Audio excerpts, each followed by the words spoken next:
মহান আল্লাহ তাআলা বলেন, তোমরা ভালো কাজ যা করবে তা সম্পর্কে আল্লাহ পাক খুব ভালো করে জানেন। সূরা বাকারা 273। 100 নম্বর হাদিস।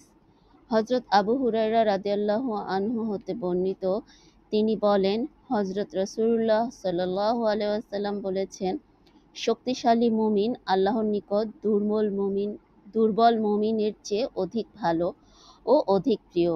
অবশ্য প্রত্যেকের মধ্যেই কল্যাণ রয়েছে। যা তোমার জন্য উপকারী তার প্রতি লোভ করো এবং আল্লাহর কাছে সাহায্য চাও, আর দুর্বলতা জাহির করো না। যদি তোমার কোনো বিপদ আসে তবে একথা বলো না, যদি আমি এরূপ করতাম তবে এরূপ হতো। বরং একথা বলো, আল্লাহ পাক তকদিরে এটাই রেখেছেন এবং তিনি যা চান তাই করেন। কেননা যদি শব্দটি শয়তানের কার্যক্রমের দরজা খুলে দেয়। মুসলিম 2664, ইবনে মাজাহ, আহমদ হাদিস গ্রন্থে এই হাদিসটি এসেছে। আল্লাহু আকবার। আমরা আজকে 100 নম্বর হাদিস পড়লাম। আমি তার আগে 99 নম্বর হাদিসের রিভিউতে একটু যাই। আপনাদের মনে আছে কিনা? এই 99 নম্বর হাদিসে বলা হয়েছিল যে রাসূল সাল্লাল্লাহু আলাইহি সাল্লাম রমজান মাসের শেষ 10 দিনে এত বেশি রাত জাগতেন এবং ইবাদত করতেন, পাশাপাশি তার পরিবারের সবাইকেও জাগিয়ে দিতেন। আসুন আমরা 100 নম্বর হাদিসে যাই। এখানে রাসূল সাল্লাল্লাহু আলাইহি সাল্লাম যে কথাটা বলেছেন সেটা হচ্ছে, শক্তিশালী মুমিন আল্লাহর নিকট দুর্বল মুমিন এর চেয়ে অধিক ভালো ও অধিক প্রিয়। সুবহানাল্লাহ। অবশ্য প্রত্যেকের মধ্যেই কল্যাণ রয়েছে। এখন বুঝতে পেরেছেন যে একজন শক্তিশালী মুমিন আল্লাহর কাছে বেশি প্রিয় দুর্বল মুমিনের চেয়ে, কিন্তু দুইজনের মধ্যেই কল্যাণ আছে। এখন দেখেন একটা বিষয় বলি, যে একটা শক্তিশালী মুমিন যে কাজটা করবে, অন্যায়ের প্রতিবাদ করবে, সমাজকে পরিবর্তন করবে, আল্লাহর হুকুম মতন নিজে চলার চেষ্টা করবে, অন্যকে বলবে। আর দুর্বল মুমিন কি করবে? সে ভয়ে ভীত সন্ত্রস্ত হয়ে থাকবে। এটাই তো মূল বিষয়, তাই না? তাহলে আল্লাহর কাছে তো সেই প্রিয় হবে, যেটা আমরাও কিন্তু এরকমই পছন্দ করতাম, যে যে অন্যায়ের প্রতিবাদ করছে, যে আপনাকে সহযোগিতা করছে, যে বিপদ আপদে এগিয়ে আসছে, আপনি কি তাকে বেশি পছন্দ করবেন না? এটাই স্বাভাবিক। আমরাও এটাই পছন্দ করতাম। ঠিক আল্লাহ রাব্বুল আলামিনও কিন্তু এটাই পছন্দ করছেন, যে তার মুমিন বান্দাদের মধ্যে যে শক্তিশালী তাকে তিনি একটু বেশি পছন্দ করবেন। কারণ হচ্ছে অধিক পছন্দ করবেন, কারণ সে সমাজে সে কাজগুলো করবে। যেমন দেখেন, একটু সাধারণ একটা উদাহরণ দিই। এই উদাহরণটা হচ্ছে, কেউ আপনার সামনে পানিতে ডুবে মারা যাচ্ছে। এখন সে অনেক দুর্বল কিংবা সে পারে না, সে কি করলো? সে আপনাকে কোনো মতেই সাহায্য করতে পারলো না, কিংবা সে চিল্লাচিল্লি করতে করতে, মানুষ জড়ো করতে করতে অনেক সময় লেগে গেল। কিন্তু যে শক্তিশালী মুমিন, সে হয়তো সাঁতার পারে, সে কি করলো, কিংবা সে অন্যভাবে তাকে দড়ি ফেলে সাহায্য করলো, হ্যাঁ, তাৎক্ষণিকভাবে তাকে উদ্ধার করার চেষ্টা করলো। তাহলে এই যে শক্তিশালী মুমিন কি করবে? তাৎক্ষণিকভাবে একটা পদক্ষেপ নিবে, সে কাজ করার চেষ্টা করবে। ঠিক একইভাবে আপনার সামনে কোনো ছিনতাই হচ্ছে, ডাকাতি হচ্ছে, দুর্বল মুমিন কি করলো? ভয়ে সরে গেল। আর শক্তিশালী মুমিন কি করলো? সে এটাকে প্রতিহত করলো, সে অন্যায়ের বিরুদ্ধে কাজ করলো। তখন কি হবে? এই সমাজটা কিন্তু পরিবর্তন হয়ে যাবে, অনেক সুন্দর হবে।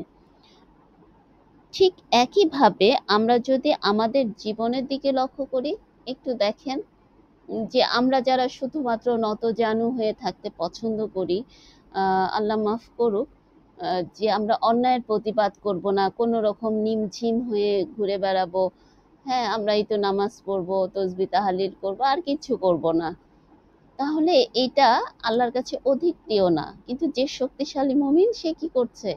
সব করছে, তাই না? সে জিহাদের ময়দানেও যাচ্ছে, সে অন্যায়ের প্রতিবাদও করছে, সে হালাল ইনকামও করছে, আবার আল্লাহর হুকুম মতনও চলছে, আবার সবকিছুই সে করে যাচ্ছে। এটাই হচ্ছে মূল বিষয়। আমরা যেন এইভাবে চিন্তা করি যে আসলে আমরা নিজেরা কতটুকু দুর্বল, আমরা কতটা শক্তিশালী। আপনারা বলতে পারেন যে আসলে আমরা কি করতে পারি, আমাদের তো ক্ষমতা নাই, কেন করতে পারবো না? এই চিন্তা তো আমাদের আসতে হবে।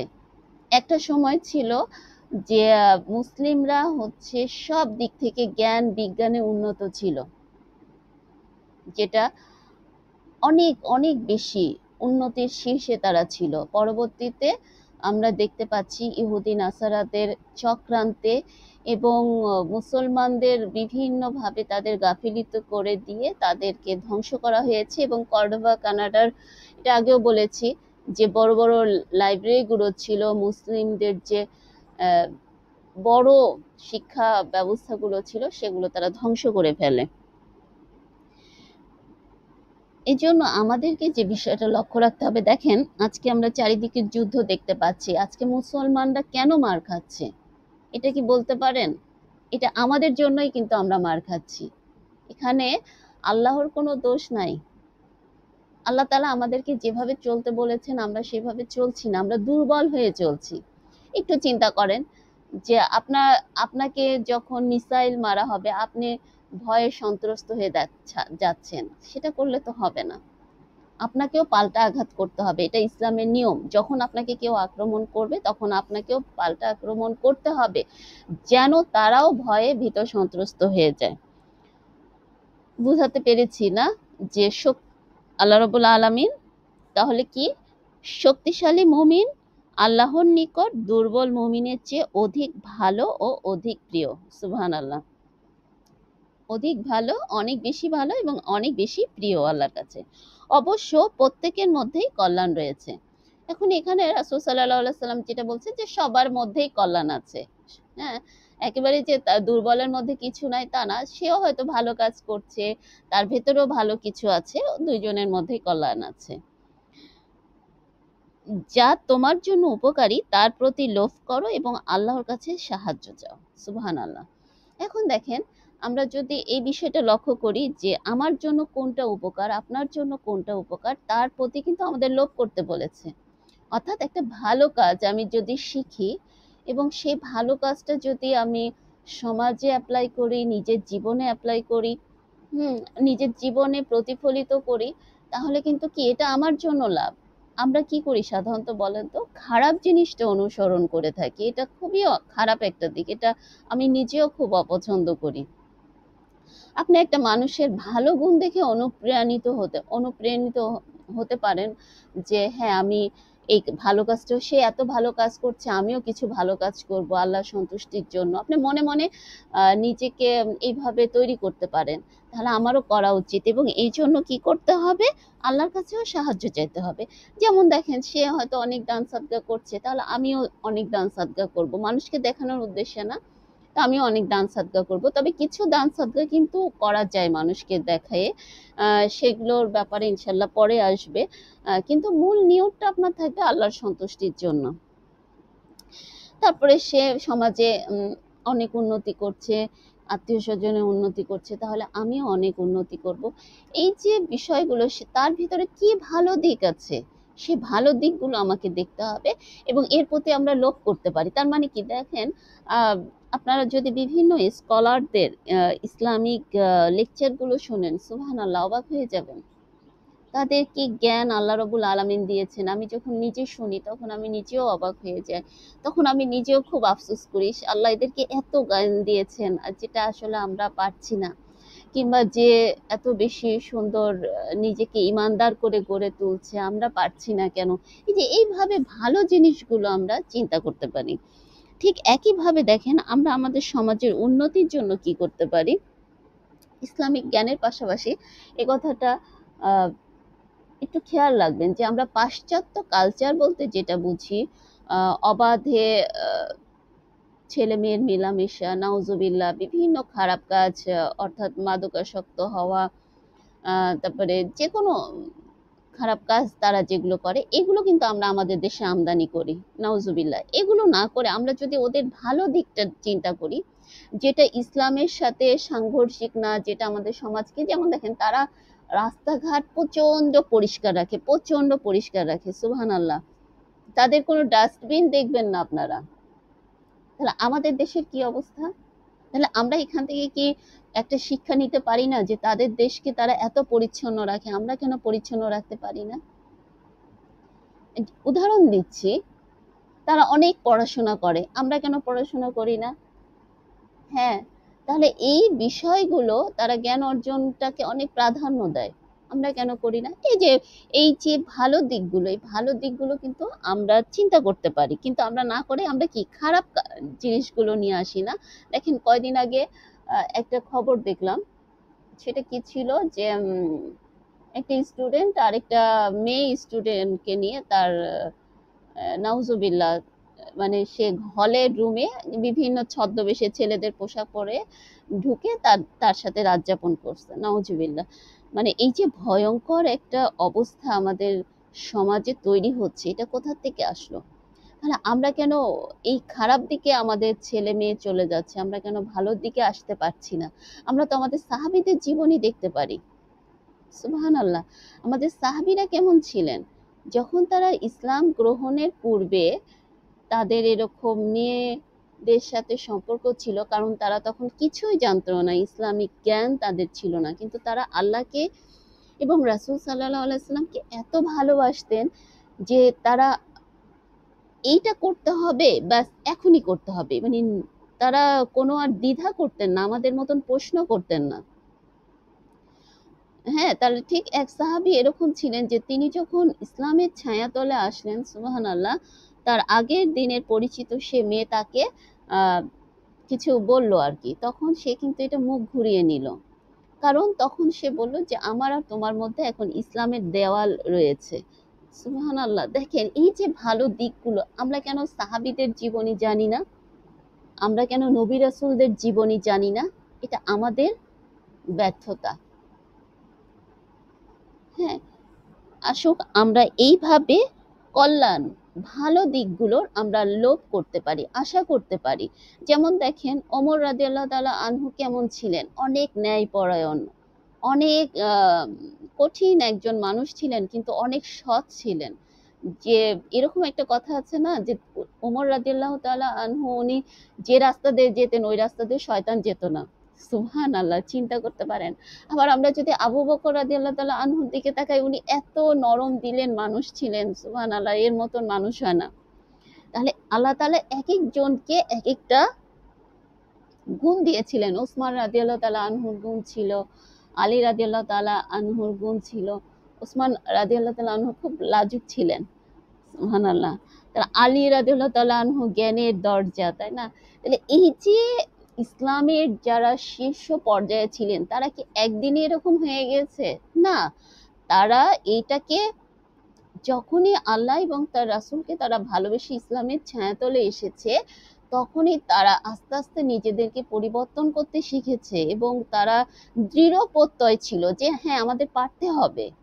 এই যে তাদের লোভ, এই যে তাদের আশা, এটা কিন্তু তারা আল্লাহর কাছে সাহায্য চেয়ে চেয়ে সবসময় করেছে, সুবহানাল্লাহ। এক একটা সাহাবীর কথা বলি, খাব্বার রাদিয়াল্লাহু তাআলা আনহু, উনি ইসলাম বিজয়ের পরে তিনি যখন বেঁচে ছিলেন, অর্থাৎ তখন রাসূল সাল্লাল্লাহু আলাইহি ওয়াসাল্লাম ছিলেন না দুনিয়ায়, তিনি ভাবছেন যে তিনি তখন খেতে পারছেন, রাসূল সাল্লাল্লাহু আলাইহি ওয়াসাল্লামের যুগে তো খাবারের খুব অভাব ছিল। তো তিনি যখন খাচ্ছেন এবং ভাবছেন যে আমরা এত খাওয়া দাওয়া করছি, এত ভালো আছি, আল্লাহ আমাকে কি তুমি মানে জান্নাতের প্রতিদান এই দুনিয়ায় দিয়ে দিও না।